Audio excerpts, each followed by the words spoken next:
खुलुमबाय आंनि मुङा मुस्रिमारिया बर' आंनि फिसालानि मुङा श्री कुनाल बर' आङो हरसिंगा खान्थालगुरि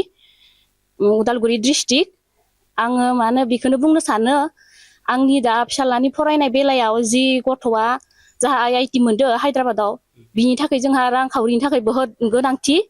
बिनि थाखाय सोरबाफोर माने जोंनि BTC नि चिफ मिनिस्टार हाग्रामा महिलारि सारखौनो आङो अननानै माने रिक्वेस्ट खालामदो आरो आंनि बे रांखान्थि बेलायाव मदद खालामगोन होननानै आं माने बेखौनो जेनेबा दिनैनि बे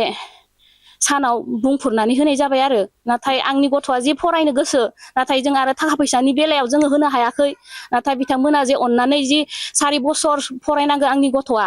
4 बोसोर फरायनो थाखायथ' जि जोंहाथ' बेबायदि रां खावरि गैया जा आंनि हौवाया आंनि फिसाया माने बेटारि गारिसो सलायो नाथाय आरो जोंहा जेबो न'खराव गैया जेबो बिनि थाखाय जों रां खावरिनि थाखाय गोनांथि जानानै फैदो बिनिखायनो आं हाग्रामा सारखौ गुरैयै खावलायनाय माने आंनि फारसे आरो अननानै बिथां सारा जोंनो माने एडमिशननि फिसखौ जोंहा एडमिशना 22 तारिखआव जागोन एडमिशननि फिसखौ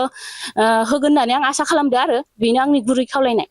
बावैसो साननैसो जों नुदोंमोन ससियेल मिडियायावहाय बेबायदिनो ITI फरायनो थाखाय हाग्रामा महिलारिया मोजाङैनो माने मोनसे फरायनो फादार्सनि थाखाय रां माने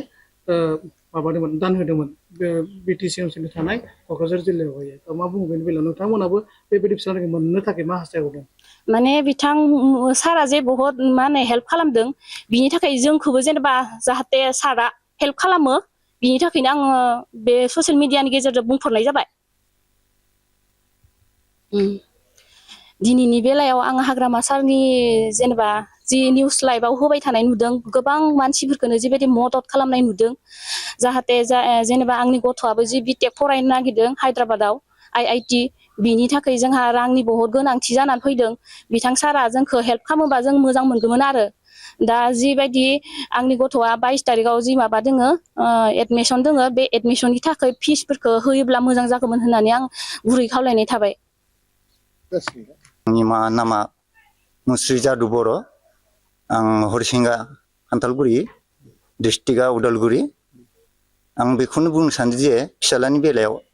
आंहा बिराद रांखावरिनि गोनांथि फिसालाया हायद्राबादाव IIT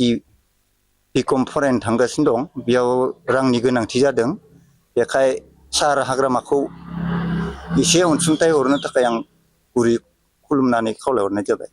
माने एडमिशननि थाखाय नङा होमबा आरो बिथांनिफ्राय जितु एसे मदद बिदों गुरै खावलायहरदों आरो गुरै खावलायहरनाय जाबाय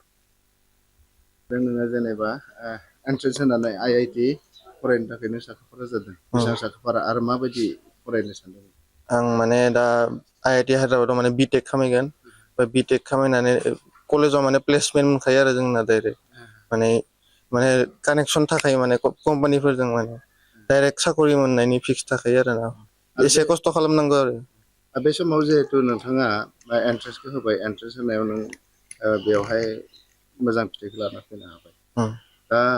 बबेयाव होदोंमोन एन्ट्रेन्सआ माने इयो अनलाइन मडसो जायो माने JEE मेन आरो एडभान्स थायो आरो फार्स्टआव JEE मेनखौ क्वालिफाइ खालामग्रोनांगौ ओमफ्रायसो एडभान्सखौ होनो मोनो कचिंफोर लादोंमोन कचिंआ माबायाव अइल प्रज्ञान सुपारथारटि नगावआव लादोंमोन ओमफ्राय दाहाय बेवहाय थांनोबाथ' गोबांखिनि रांनि खरसा गोनांथि जाहैयो IIT हायद्राबादाव ना जायो न'खरनि अबस्थायाबो मोजां नङा मा सानदों माबा मोनसे खालामनांसिगोन आरो ओमफ्राय गोसो दोङो फरायनो गोबां फरायनोथ' गोसो दङ